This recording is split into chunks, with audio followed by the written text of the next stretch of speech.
Hari-hari awal ini juga ditandai dengan kehadiran Mary Beth Brown, yang saat ini menjadi karakter legendaris dalam legenda SpaceX dan Tesla. Brown, atau MB, yang merupakan panggilan orang-orang kepadanya, menjadi asisten setia Musk, menghadirkan versi nyata dari hubungan antara tokoh di Iron Man, yakni Tony Stark dan Pepper Potts. Jika Musk bekerja selama 20 jam sehari, Brown juga demikian. Selama bertahun-tahun, dia membawakan Musk makanan, mengatur perjanjian bisnisnya, mengatur waktu dengan anak-anaknya, memilihkan pakaian untuknya, menangani permintaan awak media, dan jika dibutuhkan, menyeret Musk keluar dari pertemuan untuk menjaganya tetap sesuai jadwal. Dia muncul sebagai satu-satunya jembatan antara Musk dan seluruh ketertarikannya, merupakan aset yang tak ternilai bagi karyawan perusahaan. Brown memainkan peran penting dalam mengembangkan budaya awal SpaceX. Dia memberikan perhatian kepada detail-detail kecil seperti menyediakan tempat sampah berbentuk pesawat ruang angkasa berwarna merah yang membantu menyeimbangkan suasana di dalam kantor. Ketika terdapat hal-hal yang berkaitan langsung dengan Musk, Brown menampilkan roman muka yang tegas dan sikap yang tanpa omong kosong. Selain waktu tersebut, dia biasanya memiliki senyum yang hangat dan lebar serta sebuah kesan yang menarik.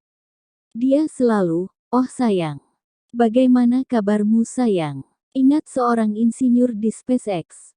Brown mengumpulkan email-email aneh yang dikirimkan kepada Musk dan mengirimkannya kembali sebagai Quote of the Week, orang gila minggu ini, untuk membuat orang-orang tertawa.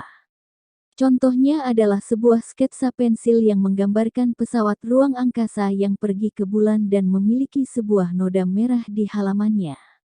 Orang yang mengirim surat tersebut melingkari noda yang terletak di gambarnya sendiri dan kemudian menuliskan, "Apa itu?" Darah. Di sebelahnya. Di surat yang lain terdapat rencana untuk membuat sebuah mesin yang bergerak terus-menerus dan sebuah proposal untuk sebuah kelinci raksasa yang dapat digelembungkan yang digunakan untuk menyumbat minyak yang tumpah. Dalam waktu yang singkat, pekerjaan Brown meluas hingga mengatur buku-buku SpaceX dan menangani arus bisnis ketika Musk sedang tidak ada. Dia sering mengambil keputusan penting, insinyur tersebut berkata. Dia akan berkata, "Ini adalah apa yang Elon inginkan." Meskipun begitu, bakat terbesarnya mungkin adalah mampu membaca suasana hati Musk. Di kedua tempat, baik di SpaceX maupun di Tesla, Brown menempatkan mejanya beberapa meter di depan meja Musk, sehingga orang-orang harus melewatinya terlebih dahulu sebelum bertemu dengan Musk. Jika seseorang perlu meminta izin untuk membeli suatu barang yang mahal, mereka akan berhenti untuk sementara waktu di depan meja Brown dan menunggu sebuah anggukan untuk menemui Musk atau sebuah gelengan kepala dan isyarat tangan untuk pergi karena Musk mengalami hari yang buruk. Sistem anggukan dan gelengan kepala menjadi sangat penting selama Musk mengalami masa perselisihan asmara, ketika dia lebih gelisah daripada biasanya. Mayoritas para insinyur di SpaceX adalah pemuda dengan prestasi yang luar biasa. Musk secara personal akan mengunjungi Departemen Penerbangan Antariksa dari universitas-universitas terbaik dan meminta mahasiswa yang telah menyelesaikan studinya dengan nilai terbaik pada ujian mereka. Bukan hal yang aneh baginya untuk memanggil mahasiswa yang sedang berada di kamar asramanya dan merekrutnya melalui telepon. "Kupikir itu adalah panggilan telepon iseng untuk bersenda gurau," kata Michael Colono, yang mendapatkan telepon dari Musk ketika sedang berkuliah di Stanford. "Aku tidak percaya sama sekali bahwa dia memiliki perusahaan roket." Ketika mahasiswa-mahasiswa tersebut mencari tentang Musk di internet, sangat mudah untuk menjual nama SpaceX kepada mereka. Untuk pertama kalinya selama bertahun-tahun atau bahkan selama beberapa dekade. Para ahli penerbangan yang masih muda dan pandai yang rindu untuk mengeksplorasi antariksa mendapatkan sebuah perusahaan yang sangat menyenangkan untuk bekerja dan sebuah jalan yang memungkinkan mereka untuk merancang sebuah roket atau bahkan menjadi seorang astronot tanpa harus bergabung dengan sebuah lembaga birokrasi pemerintah terlebih dahulu.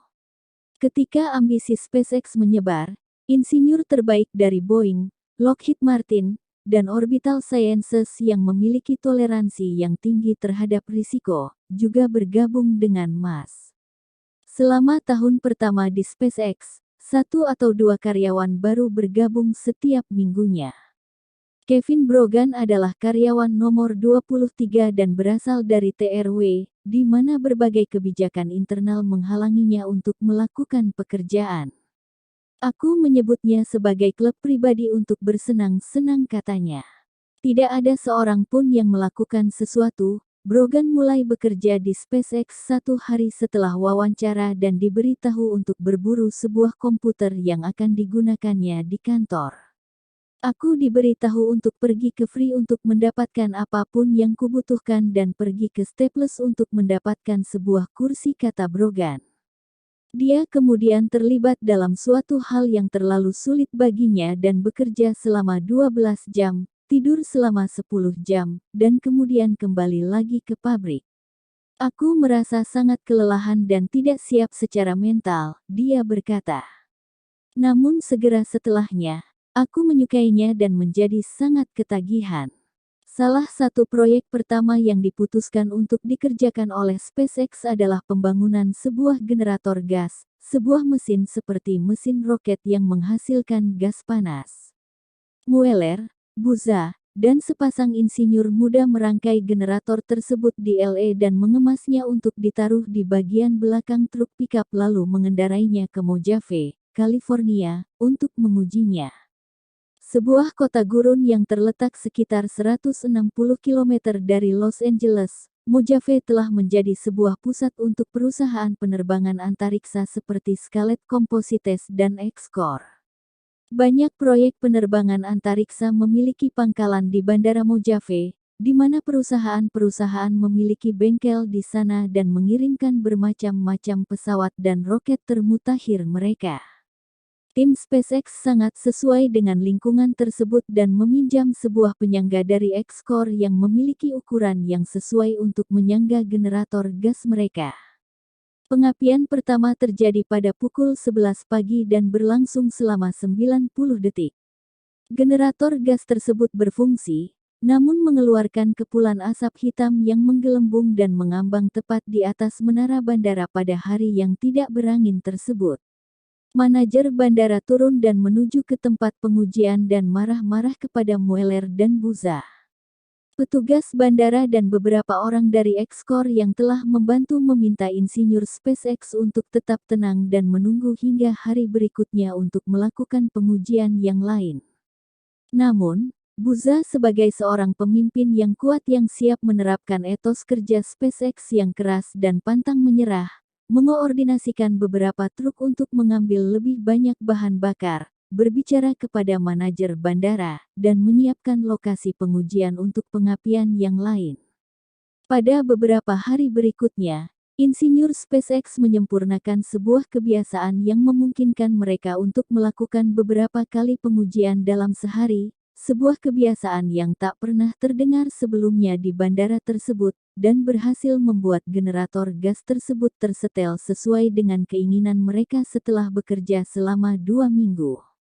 Mereka melakukan beberapa perjalanan ke Mojave dan beberapa tempat lain, termasuk sebuah lokasi pengujian di Markas Angkatan Udara Edwards dan tempat lain di Mississippi.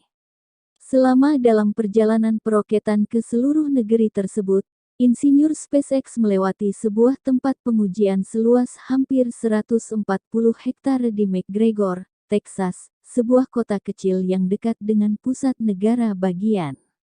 Mereka sangat menyukai tempat ini, dan berbicara kepada Musk untuk membelinya. Angkatan Laut telah melakukan pengujian roket di tanah tersebut beberapa tahun sebelumnya, begitu juga dengan Andrew Beale sebelum perusahaan penerbangan antariksanya bangkrut. Setelah Beale mengetahui bahwa dia harus mengeluarkan uang sebesar $300 juta Amerika untuk membangun sebuah roket yang mampu mengirimkan satelit yang cukup besar ke orbit, dia memutuskan untuk berhenti, meninggalkan banyak infrastruktur yang berguna untuk SpaceX, termasuk sebuah tumpuan kaki 3 yang terbuat dari beton setinggi 3 lantai dengan kaki-kakinya yang sebesar batang pohon redwood, tulis seorang jurnalis Michael Belfiore di Rocketeer, sebuah buku yang memuat perkembangan beberapa perusahaan antariksa swasta. Jeremy Holman adalah salah seorang insinyur muda yang kemudian tinggal di Texas dan memodifikasi tempat pengujian tersebut sesuai dengan kebutuhan SpaceX. Holman memberikan contoh orang seperti apa yang Mas inginkan. Dia memperoleh gelar teknik penerbangan antariksa dari Iowa State University dan seorang master di teknik astronomi dari University of Southern California. Dia menghabiskan beberapa tahun bekerja sebagai seorang insinyur pengujian di Boeing dan berurusan dengan jet, roket, dan kendaraan luar angkasa. Tugas-tugasnya di Boeing menjadikan Holman tidak lagi terkesan dengan penerbangan antariksa yang besar. Hari pertamanya pada pekerjaan tersebut terjadi tepat ketika Boeing menyelesaikan proses penggabungannya dengan McDonnell Douglas. Kontraktor pemerintah yang besar tersebut kemudian mengadakan sebuah darmawisata untuk menaikkan semangat kerja karyawannya, namun malah berakhir gagal karena sebuah hal sederhana. Seorang kepala salah satu departemen memberikan sebuah sambutan mengenai perusahaan dengan satu visi, kemudian menambahkan bahwa perusahaan sedang sangat membatasi biaya, kata Holman. Dia mengatakan bahwa sebaiknya semua orang membatasi dirinya masing-masing hanya dengan satu potong ayam. Tidak banyak perkembangan yang terjadi sejak saat itu. Setiap proyek di Boeing terasa besar, tidak praktis, dan membutuhkan biaya yang besar. Sehingga ketika Mas datang sambil menawarkan perubahan yang radikal, Holman mengambilnya. Aku pikir itu adalah sebuah kesempatan yang tidak boleh kulewatkan, katanya. Pada usia 23 tahun, Holman merupakan pria muda, lajang, dan mau mengorbankan hidupnya untuk bekerja tanpa henti di SpaceX, dan dia menjadi tangan kanan Mueller. Mueller telah mengembangkan sepasang model komputer 3 dimensi dari 2 mesin yang ingin dia bangun. Merlin akan menjadi mesin untuk tingkat pertama dari Falcon 1, yang akan mengangkatnya dari tanah, dan Kestrel akan menjadi mesin yang lebih kecil yang digunakan untuk memberi tenaga bagian atas, yakni tingkat kedua dari roket dan mengarahkannya di angkasa. Bersama-sama, Holman dan Mueller menghitung bagian mana dari mesin yang akan dibangun oleh SpaceX dan bagian mana yang akan dibeli. Untuk bagian yang akan dibeli, Holman harus mengunjungi berbagai toko mesin dan mendapatkan harga yang sesuai dan tanggal pengantaran alat tersebut. Sangat sering, ahli-ahli mesin mengatakan kepada Holman bahwa jadwal SpaceX sangat gila. Namun beberapa orang yang lain lebih bisa diajak bekerja sama dan akan mencoba untuk memodifikasi produk yang sudah ada sebelumnya sesuai dengan kebutuhan SpaceX daripada membangun sesuatu dari awal. Holman juga menemukan bahwa kreativitas membuatnya berhasil. Dia menemukan, misalnya mengganti segel dari beberapa katup cuci mobil ternyata bagus untuk digunakan dengan bahan bakar roket. Setelah SpaceX menyelesaikan mesin pertamanya di pabrik California, Holman memuatnya dan menumpuk beberapa peralatan yang lain ke dalam trailer Uhail. Dia memasangkan Uhail tersebut pada bagian belakang sebuah Hummer H2 putih dan mengemudikan peralatan seberat 1.800 kg, melewati Interstate 10 dari Los Angeles ke Texas menuju tempat pengujian. Kedatangan mesin tersebut di Texas merupakan permulaan dari salah satu ujian ikatan terbesar dalam sejarah SpaceX. Di tengah-tengah ular berbisa, semut api, pengasingan, dan panas yang membakar, tim yang dipimpin oleh Buza dan Mueller memulai proses penyelidikan dari setiap keruwetan mesin tersebut. Hal itu merupakan kerja keras yang penuh dengan tekanan dan penuh dengan ledakan, atau sesuatu yang oleh para insinyur disebut secara sopan sebagai pembongkaran dengan cepat dan tak terjadwal, yang akan menentukan apakah segerombolan kecil insinyur benar-benar mampu menandingi usaha dan kecakapan negara-negara bagian. Sejak saat itu, perjalanan dari California ke tempat pengujian dikenal dengan sebutan Texas Kettle Hill. Insinyur SpaceX akan bekerja terus-menerus selama 10 hari, kembali ke California untuk suatu akhir pekan, dan kemudian kembali lagi. Untuk mengurangi beban perjalanan, Musk terkadang mengizinkan mereka untuk menggunakan jet pribadinya. Jetnya mampu membawa 6 orang, Mueller berkata. Bisa 7 orang apabila seseorang duduk di toilet, dan itulah yang selalu terjadi sepanjang waktu. Walaupun Angkatan Laut dan BL telah meninggalkan beberapa peralatan pengujian, SpaceX harus membangun peralatan yang sesuai dengan kebutuhan mereka dalam jumlah yang besar.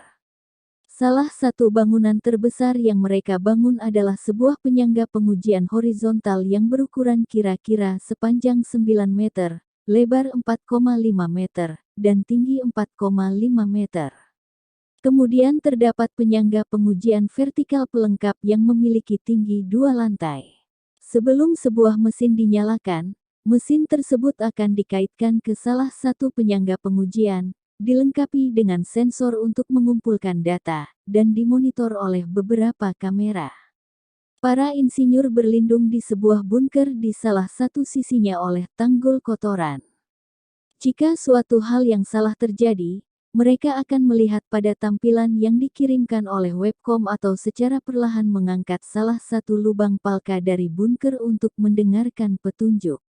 Para penduduk lokal di kota tersebut jarang mengeluh tentang suara yang ditimbulkan, walaupun binatang-binatang di peternakan terdekat terlihat kurang terkesan. Sapi-sapi memiliki mekanisme pertahanan alami di mana mereka akan berkumpul dan mulai berlari dalam lingkaran saat muncul tanda-tanda bahaya, kata Holzman. Setiap kali kami menyalakan sebuah mesin, sapi-sapi tersebut berhamburan dan kemudian berkumpul dalam lingkaran dengan sapi yang lebih muda berada di tengah. Kami memasang sebuah kamera untuk melihat mereka. Kedua mesin Kestrel dan Merlin memiliki tantangannya masing-masing, dan mereka dioperasikan secara bergantian. Kami akan menjalankan Merlin sampai kami kekurangan alat atau melakukan sesuatu yang buruk, kata Mueller. Kemudian kami menjalankan Kestrel dan kami tidak pernah mengalami kekurangan pekerjaan untuk dilakukan. Selama berbulan-bulan, insinyur SpaceX tiba di lokasi tersebut pukul 8 pagi dan menghabiskan waktu 12 jam di sana untuk mengerjakan mesin tersebut sebelum akhirnya pergi ke Outback Steakhouse untuk makan malam. Mueller memiliki suatu keahlian khusus untuk mengamati data tes dan menemukan beberapa tempat di mana mesin menjadi lebih panas, lebih dingin, atau mengalami kerusakan yang lain. Dia akan menelepon California dan menentukan perubahan alat atau komponen, dan insinyur di California akan mengubah bagian yang diminta dan mengirimkannya ke Texas. Terkadang para pekerja di Texas akan memodifikasi sendiri beberapa bagian menggunakan sebuah gerindra dan mesin bubut yang dibawa oleh Mueller.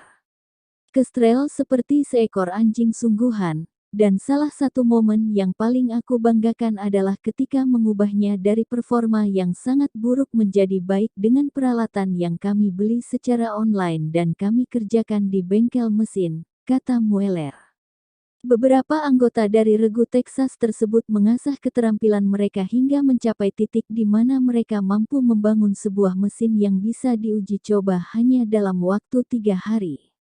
Orang-orang yang sama dibutuhkan untuk menjadi mahir pada perangkat lunak. Mereka akan bekerja sepanjang malam untuk membangun sebuah pompa turbo untuk sebuah mesin dan kemudian pada malam berikutnya, mereka harus melengkapi kembali sederetan aplikasi yang digunakan untuk mengontrol mesin tersebut. Holman melakukan jenis pekerjaan tersebut sepanjang waktu dan merupakan seseorang yang terpilih, namun dia bukanlah satu-satunya di antara sekelompok insinyur muda dan cekatan yang menyeberangi berbagai disiplin ilmu karena terpaksa dan semangat petualangannya. Terdapat sebuah sifat dari pengalaman tersebut yang hampir menyebabkan kecanduan, kata Holman. Kau berumur 24 atau 25, dan mereka mempercayakan banyak hal kepadamu. Hal tersebut sangat menguatkan. Untuk bisa mencapai luar angkasa, mesin Merlin harus terbakar selama 180 detik. Hal tersebut terlihat seperti selamanya bagi para insinyur saat menjalankan tugas permulaan mereka di Texas, ketika mesin hanya akan terbakar selama setengah detik sebelum akhirnya mogok. Terkadang mesin Merlin terlalu banyak bergetar selama pengujian. Terkadang dia memberikan respons yang buruk terhadap sebuah material yang baru. Terkadang dia akan pecah dan membutuhkan perbaikan besar pada beberapa bagian, misalnya berganti dari sebuah pipa aluminium menjadi sebuah pipa yang terbuat dari insonel yang lebih luar biasa, sebuah campuran yang lebih cocok terhadap temperatur yang ekstrim. Pada suatu waktu, sebuah katup bahan bakar tidak bekerja dengan baik dan menyebabkan seluruh mesin meledak. Pengujian lain berlangsung dengan tidak beres dan berakhir dengan seluruh penyangga pengujian yang terbakar. Biasanya Buza dan Mueller yang bertugas untuk menelepon Mas dan mengabarkan kabar buruk serta merangkum kelemahan yang terjadi pada hari itu. Elon memiliki kesabaran yang cukup baik, kata Mueller. Aku ingat suatu waktu kami menjalankan 2 pengujian dan meledakkan keduanya dalam 1 hari. Aku memberitahu Elon bahwa kami dapat meletakkan mesin yang lain di sana, namun aku sangat frustrasi dan merasa lelah, marah, dan agak kasar kepada Elon. Aku berkata, kami dapat meletakkan mesin yang lain di sana, tapi aku telah meledakkan cukup banyak peralatan hari ini. Dia berkata, oke, baiklah, tidak apa-apa. Tenanglah. Kita dapat melakukannya lagi esok hari. Rekan kerja di EI Segundo kemudian melaporkan bahwa Mus hampir menangis selama pembicaraan di telepon tersebut setelah mendengar rasa frustrasi dan perjuangan yang susah payah dalam suara Mueller. Sesuatu yang tidak akan ditoleransi oleh Mas adalah alasan-alasan atau kurang jelasnya suatu rencana pelaksanaan. Holman adalah satu dari banyak insinyur yang menyadari hal ini setelah menghadapi salah satu interogasi khas yang Mas lakukan. Panggilan terburuk adalah panggilan yang pertama, kata Holman. Sesuatu yang buruk telah terjadi, dan Elon bertanya kepadaku berapa lama yang dibutuhkan sampai bisa beroperasi lagi seperti semula, dan aku tidak memiliki sebuah jawaban pasti. Dia berkata, kau harus memiliki jawaban. Hal ini penting untuk perusahaan. Semua hal bergantung pada hal ini. Mengapa kau tidak memiliki jawaban? Dia terus menekanku dengan pertanyaan langsung dan tajam. Kupikir lebih penting untuk memberitahunya apa yang terjadi dengan cepat, namun aku belajar bahwa lebih penting untuk memiliki semua informasi. Dari waktu ke waktu, Mas berpartisipasi dalam proses pengujian secara langsung. Contoh yang lebih mengesankan adalah ketika SpaceX mencoba menyempurnakan sebuah ruangan tabung pendingin untuk mesin-mesinnya. Perusahaan telah membeli beberapa ruang tabung tersebut seharga $75.000 AS dan mereka harus meletakkannya di dalam tekanan dengan air untuk mengukur kemampuan alat tersebut dalam menghadapi tekanan. Selama tes awal, salah satu ruang tabung yang mahal tersebut pecah. Kemudian ruang tabung yang kedua pecah di tempat yang sama. Mas memerintahkan tes ketiga ketika para insinyur mengamatinya dengan ngeri. Mereka berpikir bahwa tes tersebut mungkin memberikan tekanan yang tidak semestinya terhadap tabung tersebut dan bahwa Mas menghabiskan uang dengan cepat melalui peralatan tersebut. Ketika ruang tabung ketiga pecah, Mas menerbangkan peralatan tersebut kembali ke California, membawanya ke lantai pabrik, dan dengan bantuan beberapa insinyur, mulai mengisi ruang tersebut dengan pelapis epoksi untuk melihat apakah hal itu akan menutup pecahannya. Dia tidak takut mengotori tangannya, kata Mueller. Dia berada di luar sana dengan sepatu dan pakaian Italianya yang bagus dan mendapatkan epoksi menempel di sana. Mereka berada di sana sepanjang malam dan mengujinya lagi dan ruang tabung pendingin tersebut tetap saja rusak. Mas dengan pakaiannya yang rusak dan berantakan, telah memutuskan bahwa terdapat kecacatan pada peralatan tersebut, menguji hipotesisnya, dan dengan segera, meminta para insinyurnya untuk memberikan sebuah solusi baru. Insiden tersebut adalah bagian dari sebuah percobaan, namun merupakan proses yang produktif. SpaceX telah membangun perasaan sebuah keluarga kecil nan kompak yang melawan dunia. Pada akhir 2002, SpaceX merupakan sebuah bengkel yang kosong. 1 tahun kemudian, fasilitas tersebut terlihat seperti sebuah pabrik roket sungguhan. Mesin Merlin yang sudah berfungsi tiba kembali dari Texas, diletakkan pada barisan perangkaian tempat para ahli mesin dapat menghubungkannya dengan badan utama, atau tingkat 1 dari roket. Lebih banyak pos dibangun untuk menghubungkan tingkat 1 dengan tingkat yang lebih atas dari roket. Derek-derek diletakkan di lantai untuk mengatasi pengangkatan komponen-komponen yang berat, dan jalur transportasi metal berwarna biru dipasang untuk mengarahkan badan roket di dalam pabrik dari satu pos ke pos yang lain. SpaceX juga mulai membangun tutup, atau kotak, yang melindungi muatan di atas roket selama peluncuran dan kemudian akan membuka, seperti sebuah kerang, di angkasa untuk mengeluarkan muatannya. SpaceX juga telah memilih seorang konsumen.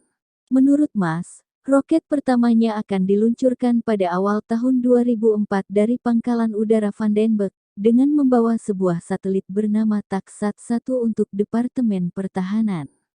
Dengan bayang-bayang tujuan tersebut, bekerja selama 12 jam sehari, 6 hari seminggu dianggap sebagai suatu norma, walaupun banyak orang yang bekerja lebih lama dari waktu tersebut dalam periode waktu yang diperpanjang. Istirahat, jika ada, baru akan dimulai sekitar pukul 8 malam pada malam-malam hari selain akhir pekan ketika Musk akan mengizinkan orang-orang untuk menggunakan komputer kerja mereka untuk bermain video game tembak-tembakan seperti Quake 3 Arena dan Counter-Strike untuk melawan satu sama lain. Pada jam yang telah ditentukan, suara tembakan peluru akan bergema di dalam kantor ketika hampir 20 orang mempersenjatai diri mereka untuk sebuah pertarungan. Musk bermain dengan nama Random 9, sering kali memenangi permainan, berbicara sampah, dan meledakkan karyawan-karyawannya tanpa ampun. Sang CEO berada di sana menembak ke arah kami dengan roket dan tembakan plasma, kata Colono. Yang lebih buruk adalah, dia bermain sangat baik dalam permainan ini dan memiliki reaksi yang sangat cepat. Dia mengetahui semua trik dan bagaimana menyerang orang secara diam-diam. Tertundanya peluncuran roket menyalakan insting pedagang yang Musk miliki. Dia ingin menunjukkan kepada publik apa yang telah diraih oleh para pekerjanya yang tidak mengenal lelah dan menghidupkan suasana di sekitar SpaceX. Musk memutuskan untuk memperkenalkan sebuah prototipe dari Falcon 1 kepada publik pada Desember tahun 2003. Perusahaan akan menarik Falcon 1 setinggi 7 lantai mengelilingi Amerika pada sebuah truk yang khusus dibuat dan meninggalkannya, dan sistem peluncuran yang dapat berpindah ke berbagai tempat milik SpaceX, di luar markas Federal Aviation Administration di Washington, D.C. Sebuah konferensi pers yang mengiringi pawai tersebut juga akan menjelaskan kepada publik Washington bahwa sebuah pembuat roket yang modern, lebih pandai, dan lebih murah telah hadir. Huru-hara pemasaran tersebut tidak terdengar pantas bagi para insinyur SpaceX. Mereka bekerja lebih dari 100 jam dalam 1 minggu untuk membuat roket sungguhan yang SpaceX butuhkan untuk tetap bertahan dalam bisnis tersebut. Musk menginginkan mereka untuk tetap melakukannya dan membangun sebuah model yang terlihat cantik. Para insinyur dipanggil kembali dari Texas dan diberikan tugas lain dengan deadline yang menyebabkan Musk untuk membuat properti tersebut. Dalam pikiranku, hal itu merupakan sebuah kesia-siaan dalam balutan penampilan, kata Holman. Hal itu tidak akan memberi kemajuan apa-apa. Dalam pikiran Elon, hal ini akan membuat kita mendapatkan dukungan dari orang-orang penting di pemerintahan. Ketika membuat prototipe untuk kegiatan tersebut, Holman mengalami berbagai pasang surut ketika bekerja untuk Musk. Dia kehilangan kacamatanya beberapa minggu sebelumnya ketika kacamatanya terlepas dari wajahnya dan terjatuh ke sebuah saluran berapi di tempat pengujian di Texas. Sejak saat itu, Holman menggunakan sepasang kacamata keamanan tua yang diresepkan, Namun kacamata tersebut juga rusak karena dia tidak sengaja menggores lensanya ketika dia berusaha menunduk di bawah sebuah mesin di pabrik SpaceX. Tanpa memiliki waktu luang untuk mengunjungi dokter mata, Holman mulai merasakan kesehatan jiwanya mulai goyah. Jam kerja yang panjang, goresan di kacamatanya, pertunjukan untuk publik, semua terasa terlalu melelahkan. Dia meluapkan kemarahannya di pabrik pada suatu malam, tanpa menyadari bahwa Mas berdiri tidak jauh dari tempatnya dan telah mendengar segalanya. 2 jam kemudian, Mary Beth Brown muncul dengan sebuah kartu kunjungan ke seorang spesialis bedah mata dengan laser. Ketika Holman mengunjungi dokter tersebut, dia menemukan bahwa Mas telah setuju untuk membiayai operasi matanya. Elon bisa menjadi seseorang yang memiliki banyak tuntutan, namun dia akan memastikan segala hambatan di depanmu menghilang, kata Holman. Dalam suatu refleksi, dia juga akhirnya menyambut hangat pemikiran jangka panjang di balik rencana Washington milik Mas. Kupikir dia ingin menambahkan sebuah elemen realisme kepada SpaceX, dan jika kau memarkir sebuah roket di halaman depan seseorang, maka kau akan sulit menyangkalnya, kata Holman. Kegiatan di Washington berakhir dan diterima dengan cukup baik.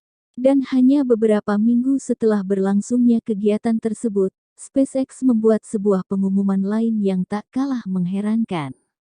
Walaupun belum pernah menerbangkan sebuah roket sama sekali, SpaceX sudah mengumumkan rencana untuk roket kedua. Bersamaan dengan Falcon 1, mereka akan membangun Falcon 5. Sesuai dengan namanya, roket tersebut akan memiliki 5 mesin dan dapat membawa beban yang lebih berat, kurang lebih 4.200 kg, untuk mengorbit rendah di sekitar bumi. Krusialnya, secara teori, Falcon 5 juga dapat mencapai stasiun luar angkasa internasional untuk misi penambahan perbekalan, suatu kemampuan yang akan memungkinkan SpaceX untuk mendapatkan kontrak yang lebih besar dengan NASA. Dan sesuai dengan obsesi Mas terhadap keselamatan, roket tersebut dikatakan masih bisa menyelesaikan misinya meski jika 3 dari 5 mesinnya mati, di mana hal tersebut merupakan sebuah level reliabilitas tambahan yang belum pernah terlihat di pasaran sebelumnya dalam beberapa dekade. Satu-satunya cara untuk memenuhi semua pekerjaan tersebut adalah dengan melakukan apa yang SpaceX janjikan di awal, beroperasi dengan semangat layaknya sebuah startup di Silicon Valley. Mas selalu mencari insinyur yang cerdas yang tidak hanya berhasil di sekolah, tetapi juga telah melakukan sesuatu yang tidak biasa dengan bakat mereka.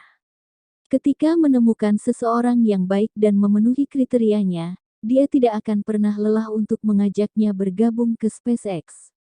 Brian Gardner, salah satu contohnya, pertama kali bertemu Mas di sebuah pertemuan mengenai luar angkasa di hanggar Bandara Mojave dan tidak lama berselang mulai berbincang mengenai sebuah pekerjaan.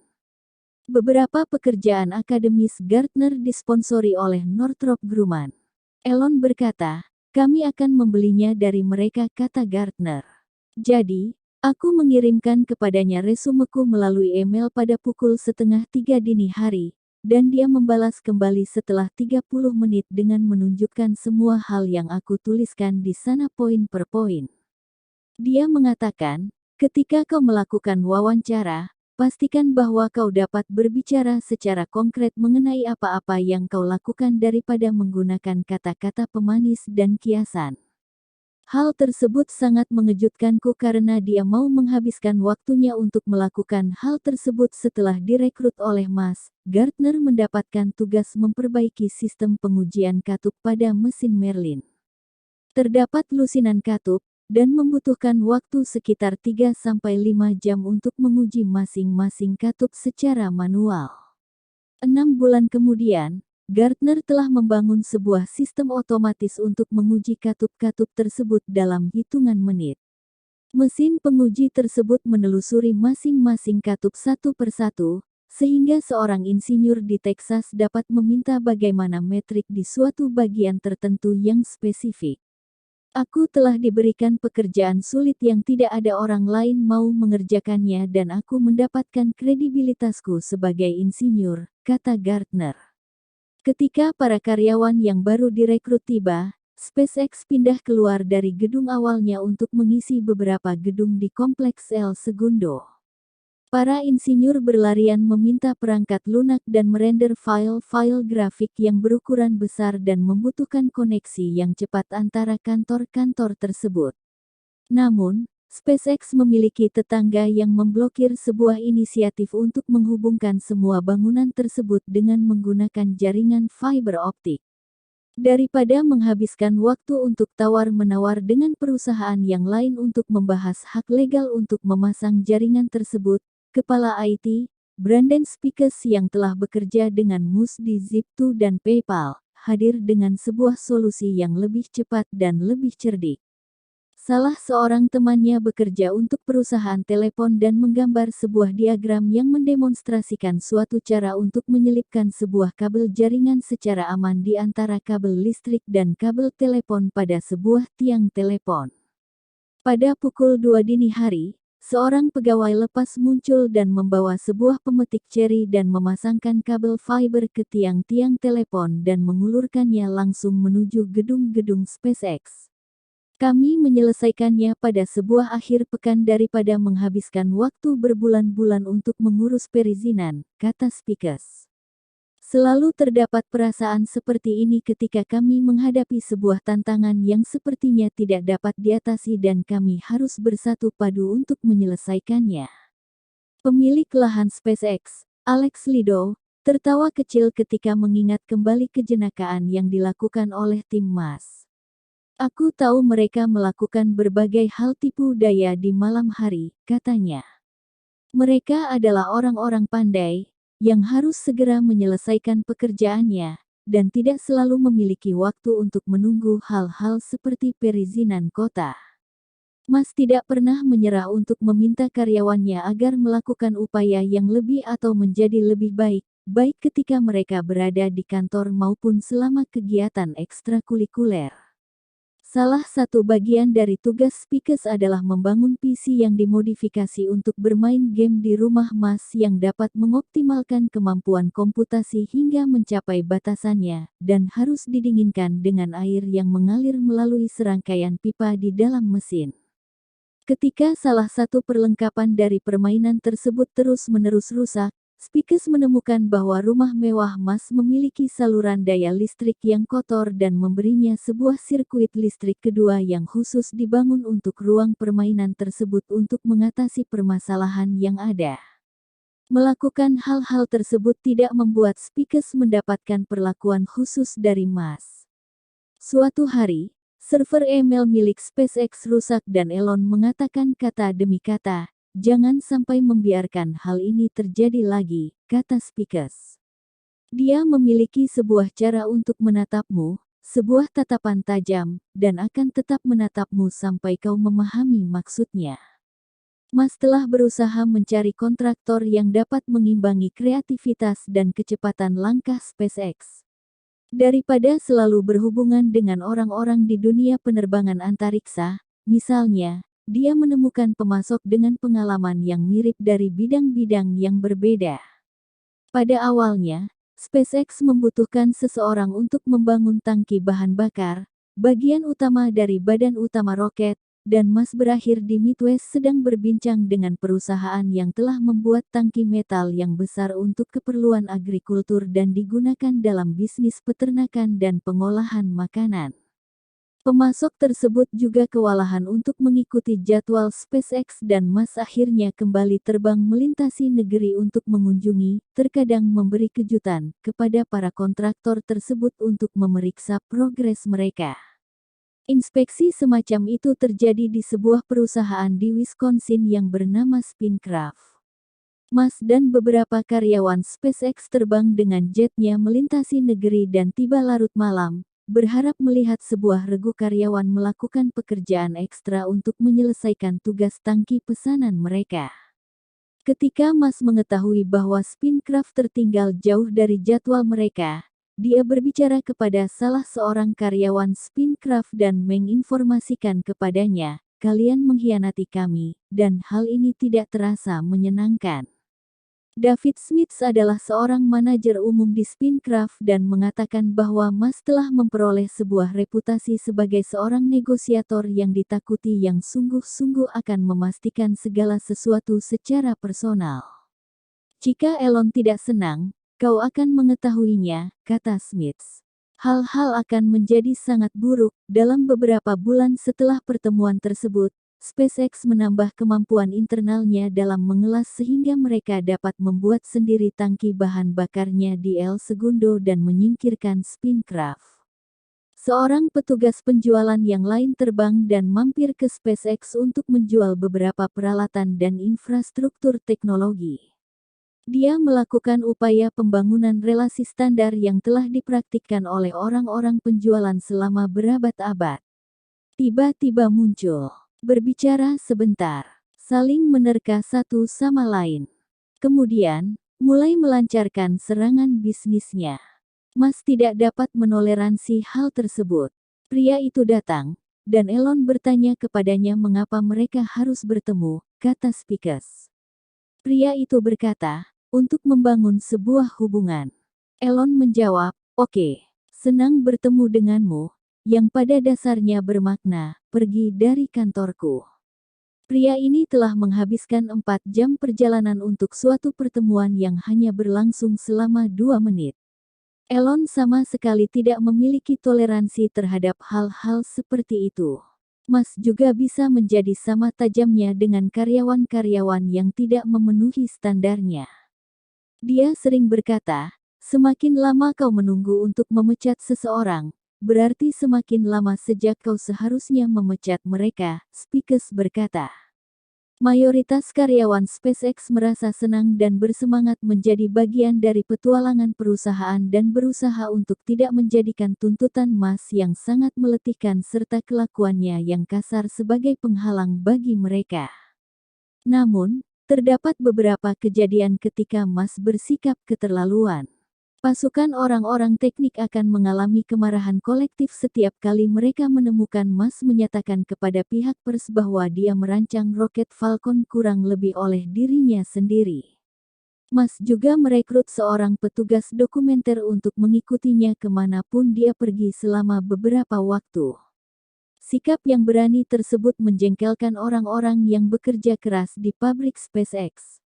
Mereka merasa bahwa ego Mas telah mengontrol tingkah lakunya dan menjadikannya mempresentasikan SpaceX sebagai penakluk industri penerbangan antariksa ketika perusahaan tersebut belum pernah melakukan peluncuran dengan berhasil. Karyawan-karyawan yang membuat pengaduan detail mengenai apa yang mereka lihat sebagai kelemahan-kelemahan di rancangan Falcon 5 atau mempresentasikan saran-saran berguna untuk menyelesaikan Falcon 1 lebih cepat, seringnya diabaikan atau diperlakukan lebih buruk. Perlakuan terhadap staf tidak bagus untuk rentang waktu yang lama dalam era sekarang, kata salah satu insinyur. Banyak insinyur bagus, yang dianggap oleh semua orang selain manajemen sebagai aset perusahaan, dipaksa keluar atau dipecat seketika setelah disalahkan atas hal-hal yang sebenarnya tidak mereka lakukan. Mereka yang merasa hancur membuktikan bahwa Elon telah melakukan sesuatu yang salah. Awal 2004, masa di mana SpaceX berharap dapat meluncurkan roketnya, telah datang dan berlalu. Mesin Merlin yang dibangun oleh Mueller dan timnya muncul di antara mesin roket yang paling efisien yang pernah dibuat. Ternyata waktu yang dibutuhkan lebih lama dari yang Mas kira untuk melewati ujian yang dibutuhkan agar sebuah mesin diizinkan untuk sebuah peluncuran. Akhirnya, pada musim gugur 2004, mesin terbakar secara konsisten dan memenuhi semua kebutuhan mereka. Hal ini berarti Mueller dan timnya dapat bernapas lega, sedangkan orang-orang lain di SpaceX harus bersiap-siap menderita.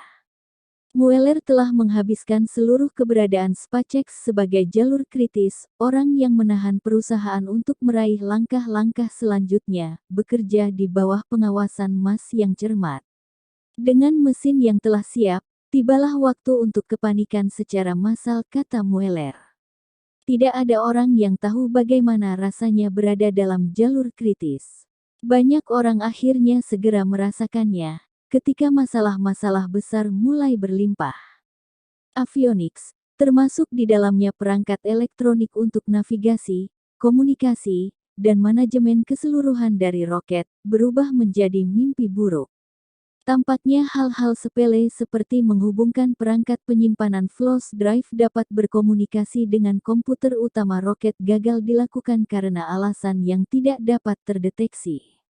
Perangkat lunak yang dibutuhkan untuk mengendalikan roket juga menjadi sebuah beban yang besar. Hal yang terjadi seperti kau bisa memecahkan semua hal yang lain dan 10% yang terakhir adalah di mana semua integrasi dan penggabungan terjadi. Namun hal-hal tersebut tidak bisa berfungsi bersama, kata Mueller. Proses tersebut berlangsung hingga 6 bulan akhirnya pada Mei tahun 2005, SpaceX memindahkan roket tersebut sejauh 290 km ke arah utara menuju pangkalan udara Vandenberg untuk sebuah pengujian pengapian dan menyelesaikan sebuah pembakaran selama 5 detik di atas landasan peluncuran. Peluncuran dari Vandenberg akan menjadi sangat mudah bagi SpaceX. Lokasinya dekat dengan Los Angeles dan memiliki beberapa landasan peluncuran. Meski demikian, SpaceX menjadi tamu yang tidak disambut dengan hangat. Angkatan Udara memberikan sambutan yang dingin kepada sang pendatang baru, dan orang-orang yang diberi tugas untuk mengatur lokasi peluncuran tidak melakukan tugasnya untuk membantu SpaceX. Lockheed dan Boeing, yang menerbangkan satelit mata-mata seharga $1 miliar Amerika untuk pihak militer dari Vandenberg, tidak peduli dengan keberadaan SpaceX. Alasan yang pertama adalah karena SpaceX merepresentasikan sebuah ancaman terhadap bisnis mereka dan alasan yang lain adalah karena startup tersebut mengganggu di sekitar muatan mereka yang berharga. Ketika SpaceX mulai berpindah dari fase pengujian ke peluncuran, mereka diberi tahu untuk menunggu di dalam antrean. Mereka harus menunggu berbulan-bulan untuk melakukan peluncuran. Meskipun mereka berkata kami boleh terbang, terlihat jelas bahwa kami tidak boleh melakukannya, kata Gwyneth Shotwell. Dalam rangka mencari tempat peluncuran yang baru, Shotwell dan Hans Koenigsmann meletakkan sebuah mercator yang menampilkan proyeksi dunia ke dinding dan mencari sebuah nama yang mereka kenali di sepanjang garis ekuator, di mana planet berputar lebih cepat dan memberikan roket sebuah dorongan tambahan. Nama pertama yang muncul adalah Pulau Kwajalein, atau Kwaj, pulau terbesar di sebuah atol yang terletak antara Guam dan Hawaii di Samudra Pasifik dan merupakan bagian dari Republic of the Marshall Islands. Tempat ini tercatat oleh Shotwell karena tentara Amerika telah menggunakannya selama beberapa dekade sebagai tempat pengujian misil. Shotwell mencari nama seorang kolonel di lokasi pengujian tersebut dan mengiriminya sebuah email. Dan 3 minggu berikutnya dia mendapatkan sebuah panggilan telepon yang memberikan jawaban bahwa mereka akan senang apabila SpaceX bisa menerbangkan roketnya dari kepulauan tersebut. Pada Juni tahun 2005, para insinyur SpaceX mulai mengisi kontainer dengan peralatan mereka untuk kemudian dikirimkan ke Kwaj. Sekitar 100 buah pulau menyusun atol Kwajalein. Kebanyakan dari mereka hanya memiliki luas sekitar beberapa ratus meter dan lebih panjang daripada lebarnya. Dari udara, tempat tersebut terlihat seperti manik-manik cantik yang teruntai dalam sebuah benang, kata Pete Worden, yang mengunjungi lokasi tersebut dalam kapasitasnya sebagai seorang konsultan Departemen Pertahanan. Mayoritas orang di area tersebut tinggal di sebuah pulau bernama EBY, sementara militer Amerika mengambil alih Kwajalein, pulau yang terletak paling selatan, dan mengubahnya menjadi bagian dari surga tropis dan bagian dari sarang rahasia Dr. Evil. Amerika Serikat menghabiskan waktu bertahun-tahun melempar tinggi-tinggi ICBM-nya dari California di Kwaj dan menggunakan pulau tersebut untuk menjalankan percobaan terhadap senjata antariksanya selama periode Star Wars. Sinar laser akan diarahkan ke Kwaj dari angkasa berdasarkan sebuah perintah untuk melihat apakah mereka cukup akurat dan responsif untuk menghentikan sebuah ICBM yang meluncur cepat menuju pulau tersebut. Kehadiran militer tersebut menghasilkan larik-larik bangunan aneh termasuk struktur beton berbentuk trapesium berukuran sangat besar dan tanpa jendela yang dengan jelas digambarkan oleh seseorang yang berhubungan dengan kematian untuk suatu kehidupan. Untuk mencapai Quach, karyawan SpaceX dapat terbang dengan jet Mars atau dengan penerbangan komersial melalui Hawaii. Akomodasi utamanya adalah kamar tidur 2 kasur di Pulau Kwajalein yang lebih terlihat seperti asrama daripada kamar hotel, dengan lemari-lemari dan meja-meja yang dikeluarkan oleh militer. Material-material yang dibutuhkan oleh para insinyur harus diterbangkan dengan menggunakan pesawat Mars atau lebih sering dibawa dengan menggunakan kapal dari Hawaii atau dari dataran utama Amerika Serikat. Setiap harinya, tim SpaceX mengumpulkan peralatan mereka dan menjalani perjalanan dengan kapal selama 45 menit menuju Omelek, sebuah pulau seluas 28.000 meter persegi yang tertutup oleh vegetasi dan pohon palem yang akan ditransformasi menjadi landasan peluncuran mereka. Selama beberapa bulan, sebuah tim kecil membersihkan semak-semak, menuangkan semen dan beton untuk mendukung landasan peluncuran, dan mengubah sebuah trailer dengan lebar 2 kali lipat untuk menjadi kantor. Pekerjaan tersebut sangat meletihkan dan terjadi di kelembapan yang melemahkan jiwa di bawah sinar matahari yang cukup kuat untuk melewati kaus dan membakar kulit. Akhirnya, beberapa pekerja memilih menghabiskan malamnya di Omelek daripada menempuh perjalanan air untuk kembali ke pulau utama. Beberapa kantor diubah menjadi kamar-kamar tidur dengan matras dan pelbet, kata Holman. Kemudian kami mengirimkan sebuah kulkas yang sangat bagus dan sebuah pemanggang yang bagus dan memasang pipa-pipa untuk pancuran mandi. Kami berusaha untuk membuatnya tidak seperti perkemahan dan lebih seperti kehidupan normal. Matahari terbit pukul 7 pagi setiap harinya, dan saat itulah tim SpaceX mulai bekerja. Serangkaian pertemuan akan dilakukan dengan orang-orang untuk mendaftar apa-apa saja yang harus dilakukan, dan memperdebatkan solusi untuk beberapa masalah yang muncul. Ketika struktur yang besar tiba, para pekerja menempatkan badan roket secara horizontal di dalam sebuah hanggar buatan yang bersifat sementara dan menghabiskan waktu berjam-jam untuk menggabungkan semua bagiannya bersama. Selalu ada hal-hal yang harus dilakukan, kata Holman. Jika mesin tidak menjadi masalah, maka akan terdapat masalah avionik atau masalah perangkat lunak. Pada pukul 7 malam, para insinyur membereskan pekerjaan mereka.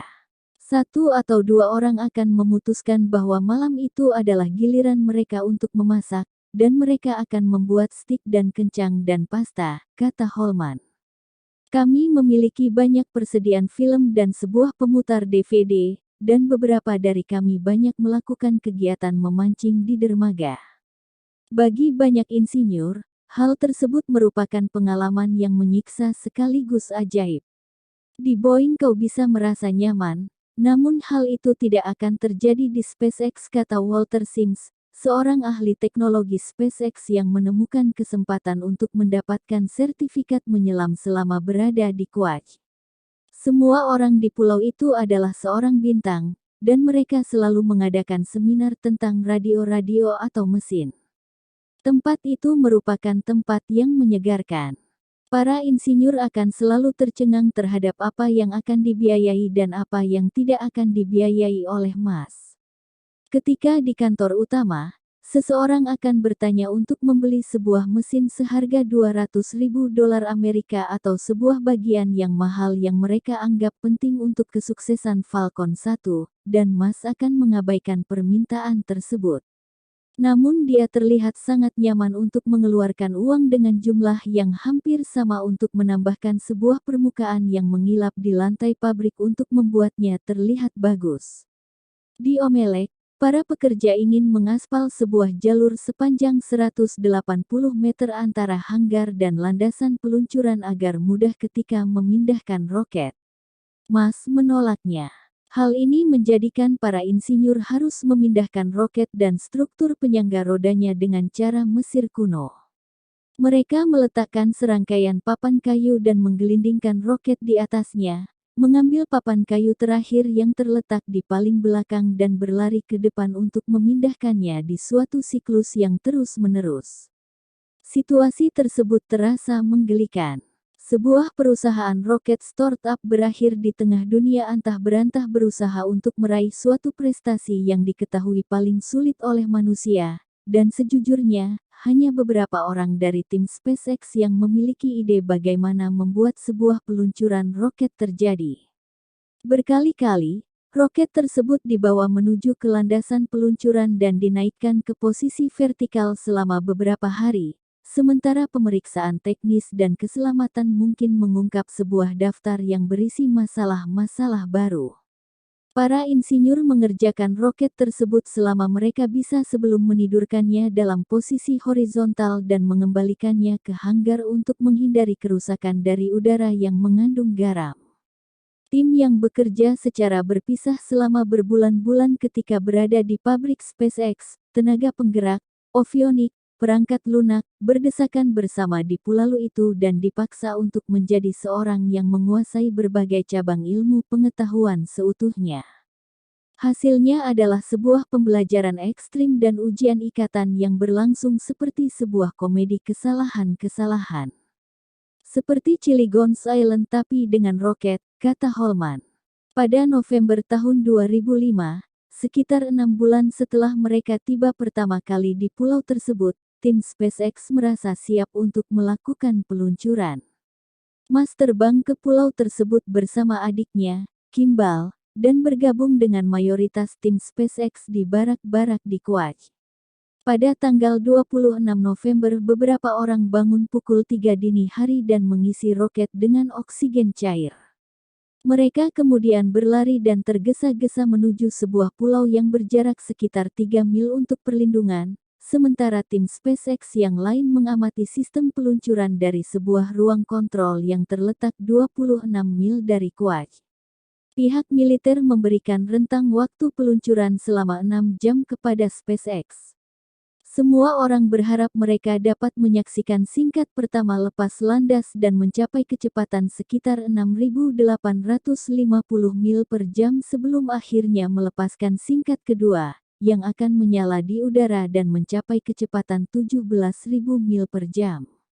Namun, ketika menjalani pemeriksaan sebelum peluncuran, para insinyur mendeteksi sebuah masalah yang besar. Sebuah katup pada salah satu tangki oksigen cair tidak mau tertutup, dan LOX mendidih dan menguap ke udara sebanyak plus 1.900 liter per jam. SpaceX berusaha memperbaiki isu tersebut namun kehilangan terlalu banyak bahan bakar untuk peluncuran sebelum jendela tertutup. Dengan pembatalan misi tersebut, SpaceX memesan tambahan LOX dari Hawaii dan bersiap untuk percobaan yang lain pada pertengahan Desember.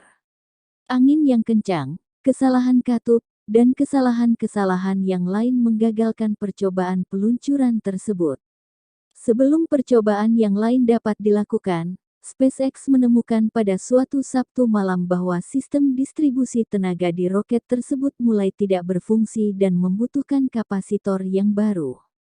Pada Minggu pagi, roket tersebut diturunkan dan dibagi pada 2 tingkatnya sehingga seorang insinyur dapat menyelinap dan melepaskan papan elektriknya. Seseorang menemukan pemasok elektronik yang buka pada hari Minggu di Minnesota, dan seorang karyawan SpaceX terbang ke sana untuk mendapatkan beberapa kapasitor yang baru. Pada hari Senin, dia telah tiba di California dan menguji beberapa bagian di markas utama SpaceX untuk memastikan bagian tersebut lulus berbagai pengujian getaran dan panas. Kemudian dengan menggunakan pesawat dia terbang kembali ke pulau.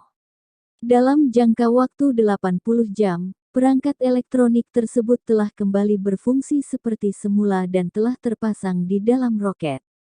Kesigapan untuk berlari dengan cepat menuju Amerika Serikat dan kembali pulang menunjukkan bahwa tim SpaceX yang terdiri dari 30 orang memiliki keberanian yang sesungguhnya di hadapan kesulitan dan kemalangan dan menginspirasi semua orang di pulau tersebut. Sebuah tim peluncuran penerbangan antariksa tradisional yang memiliki kekuatan sebanyak 300 orang tidak akan pernah mencoba untuk memperbaiki sebuah roket seperti itu. Namun, Tim SpaceX yang penuh energi, kepandaian, dan sumber daya, masih tidak bisa mengatasi keterbatasan pengalaman mereka atau kondisi-kondisi sulit. Lebih banyak masalah timbul dan menghalangi segala pemikiran untuk peluncuran. Akhirnya, pada tanggal 24 Maret tahun 2006, semua sistem sudah siap. Falcon 1 berdiri di landasan peluncurannya dan mesin telah dinyalakan. Roket tersebut membumbung tinggi ke langit, mengubah pulau di bawahnya menjadi sebuah pemandangan hijau di tengah-tengah sebuah permukaan yang biru dan sangat luas. Di ruang kontrol, Mas mondar-mandir ketika menyaksikan aksi tersebut, mengenakan celana pendek, sandal jepit, dan kaos oblong. Kemudian, dalam waktu sekitar 25 detik, menjadi terlihat jelas bahwa segalanya tidak berjalan baik. Sebuah percikan api tersulut di atas mesin Merlin dan tiba-tiba mesin yang telah terbang dengan benar dan lurus tersebut mulai berputar dan kemudian jatuh terguling-guling tanpa kontrol kembali ke permukaan bumi.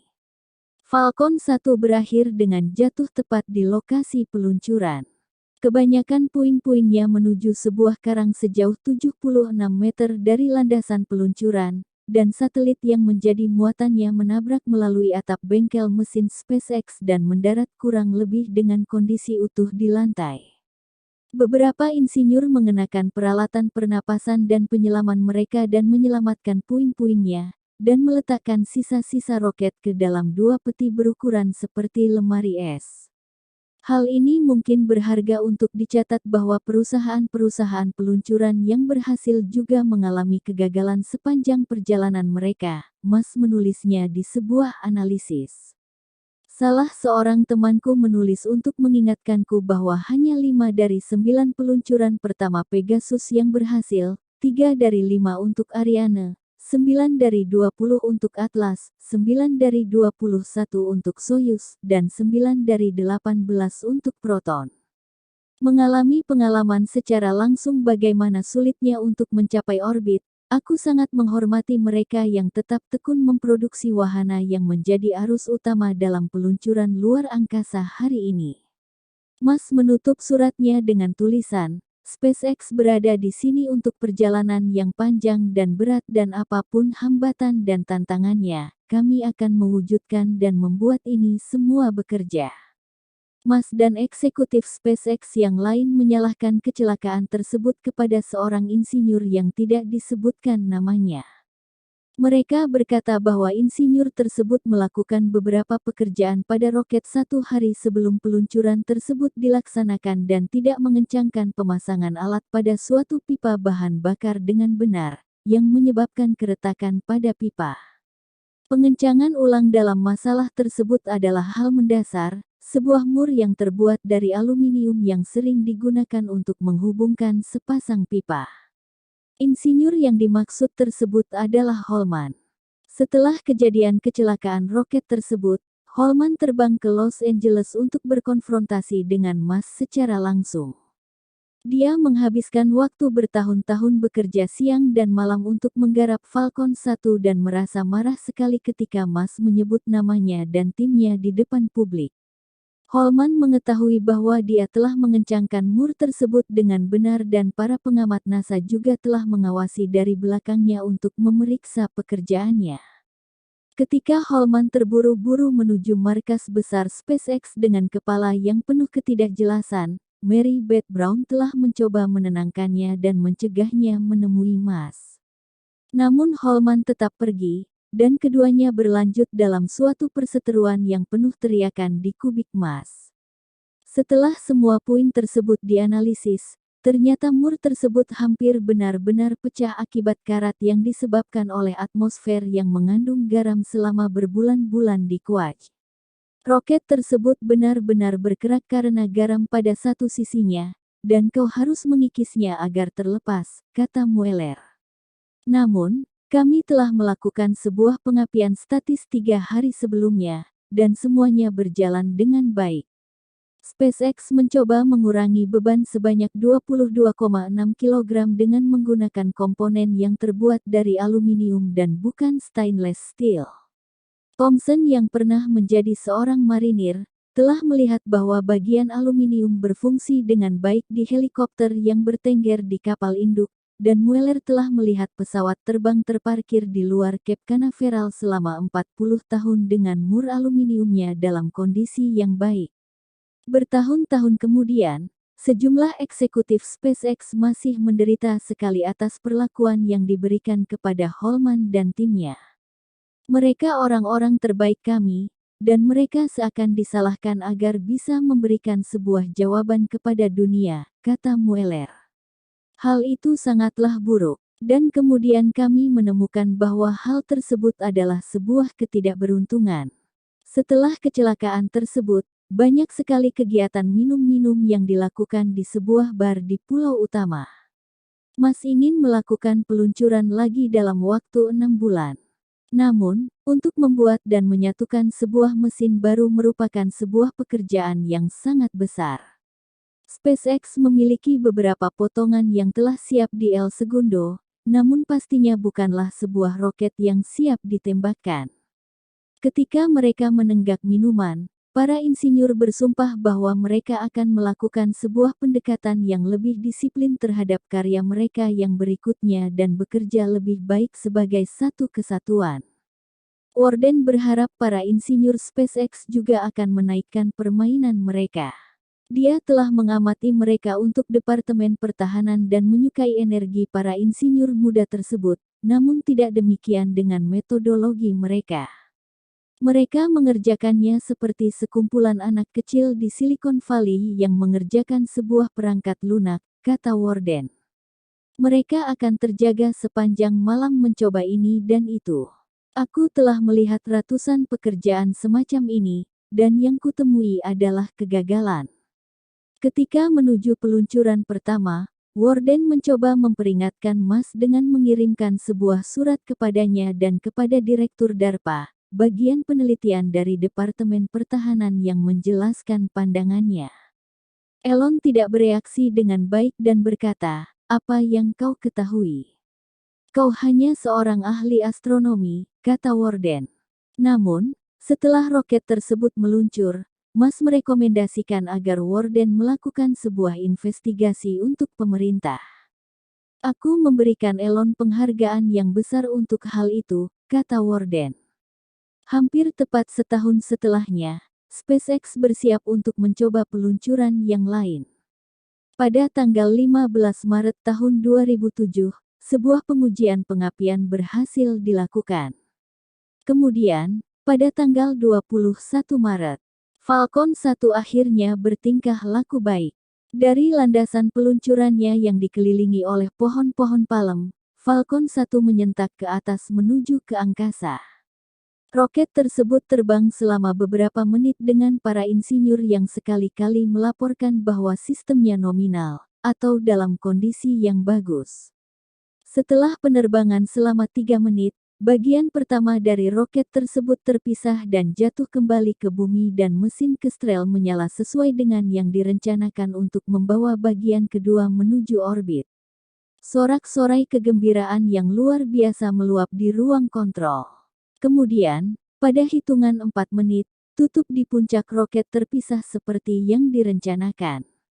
Hal yang terjadi sesuai dengan hal-hal yang seharusnya terjadi, kata Mueller.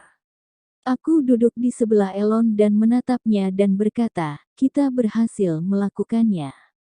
Kami saling berpelukan dan percaya bahwa roket tersebut akan berhasil mencapai orbit. Kemudian, roket tersebut mulai bergoyang. Selama lebih dari 5 menit yang gemilang, insinyur SpaceX merasa bahwa mereka telah melakukan semuanya dengan benar. Sebuah kamera yang dipasang pada Falcon 1 menghadap ke bawah dan menunjukkan bahwa bumi terlihat semakin kecil dan mengecil ketika roket sesuai metodenya menuju ke angkasa. Namun kemudian goyangan yang dilihat oleh Mueller berubah menjadi ayunan, dan mesin tersebut terjatuh, mulai pecah berkeping-keping dan kemudian meledak. Pada saat itu, insinyur SpaceX cepat mengetahui hal-hal apa yang salah. Ketika bahan bakar digunakan, bahan bakar yang tersisa mulai bergerak berputar di dalam tangki dan mengaduk-aduk sisi-sisinya, sama seperti wine yang bergerak berputar di dalam gelas. Bahan bakar yang teraduk-aduk memicu goyangan, dan pada satu titik tertentu adukannya cukup untuk membuat sebuah bukaan yang mengarah pada mesin. Ketika mesin menyedot tiupan udara yang besar, mesin tersebut terbakar. Kegagalan tersebut merupakan pukulan lain yang menghancurkan para insinyur SpaceX. Beberapa dari mereka telah menghabiskan hampir genap 2 tahun bolak-balik antara California, Hawaii dan Kuwait. Ketika tiba waktunya SpaceX dapat melakukan percobaan lain untuk peluncuran, adalah sekitar 4 tahun setelah target awal yang ditetapkan oleh Musk, dan perusahaan telah menghabiskan kekayaan internetnya dalam angka yang mengkhawatirkan. Musk telah bersumpah secara publik bahwa dia akan menjalani apa yang dia rencanakan sampai akhir, namun orang-orang di dalam maupun di luar perusahaan melakukan perhitungan kasar dan dapat menyimpulkan bahwa SpaceX mungkin hanya bisa melakukan 1 percobaan lagi, mungkin 2. Hingga suatu titik di mana kondisi keuangan membingungkan seorang Musk, dia jarang sekali jika pernah menunjukkan kondisi tersebut kepada karyawannya. Elon melakukan pekerjaan yang baik sekali dengan tidak membebani orang-orang dengan kekhawatiran tersebut, kata Speakers. Dia selalu mengkomunikasikan pentingnya menjadi ramping dan berhasil, namun tidak pernah jika kita gagal, kita selesai. Dia sangat optimistik. Kegagalan tersebut tampaknya sedikit mengurangi visi Musk terhadap masa depan atau menimbulkan keraguan mengenai kapabilitasnya. Di tengah kekacauan itu, dia berjalan-jalan di kepulauan tersebut bersama Warden. Musk mulai berpikir keras memikirkan bagaimana kepulauan tersebut dapat disatukan menjadi satu wilayah yang luas. Dia menyarankan bahwa dinding-dinding dapat dibangun melalui terusan-terusan kecil di antara pulau-pulau, dan air dapat dipompa keluar seperti sistem buatan manusia yang terdapat di Belanda. Warden, yang juga dikenal dengan ide-idenya yang di luar sana, tertarik dengan mulut besar Musk. Bahwa dia memikirkan hal-hal semacam ini adalah keren, kata Warden. Sejak saat itu, dia dan aku mulai berdiskusi mengenai penghunian Mars. Aku sangat terkesan, dia adalah seorang pria yang berpikir besar.